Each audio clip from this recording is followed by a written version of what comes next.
Hello, it's Sarah Jane from Cards and a Cuppa, and I'm here today with your Tuesday tutorial. I made this card recently when my friend Julie came to stay. She bought her Snow Place stamp set from the new Autumn Winter catalogue by Stampin' Up, and it's got all these sweet little snowmen and penguins in it. I don't have this stamp, but as you can see, this little snowman here faces this way.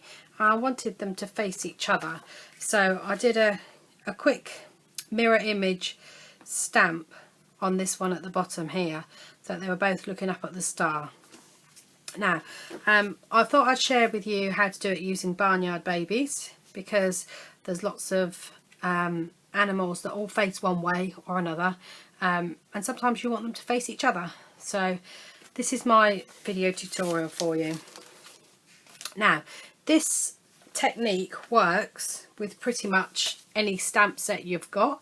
I'll just share with you, I quickly made this card using Boys Will Be Boys, and you can see the Lego, that's the way the Lego lays normally. So I've mirror imaged on some of these just to show you that it works with any stamp set.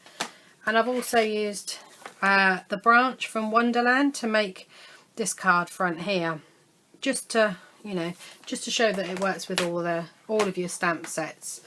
So now I've already stamped the pig and the cow. I have drawn a little line underneath them so that when I come to do the mirror stamping, they are actually on the same level. So let's get started.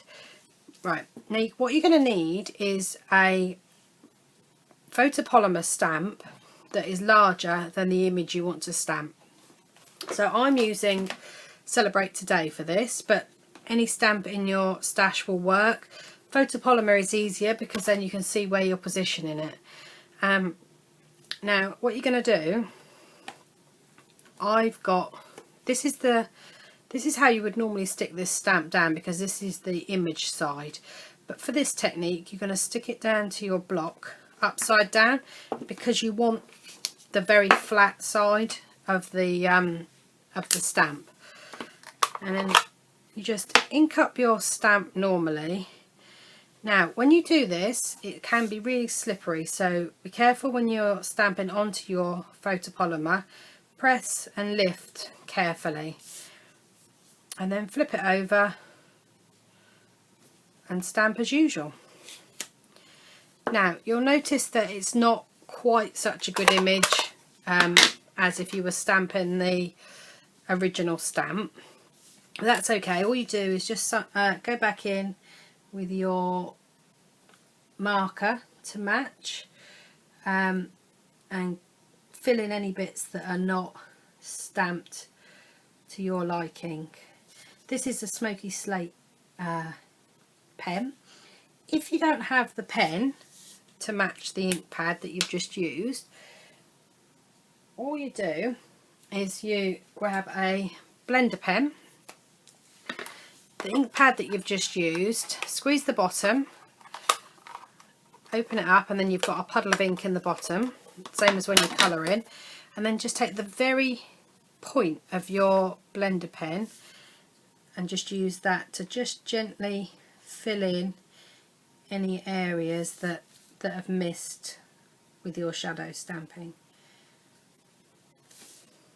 And there you can have any image that you've got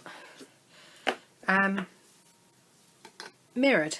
So I'm going to just do it again using the Memento ink, so that maybe it might be easier to see on camera. So it's exactly the same technique. Ink up your image, stamp it carefully onto the photopolymer stamp,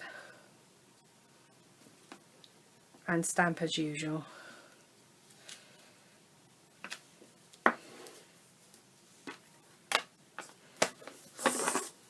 And there you have shadow stamping or mirror stamping. So I hope you've enjoyed today's tutorial, and thanks for watching.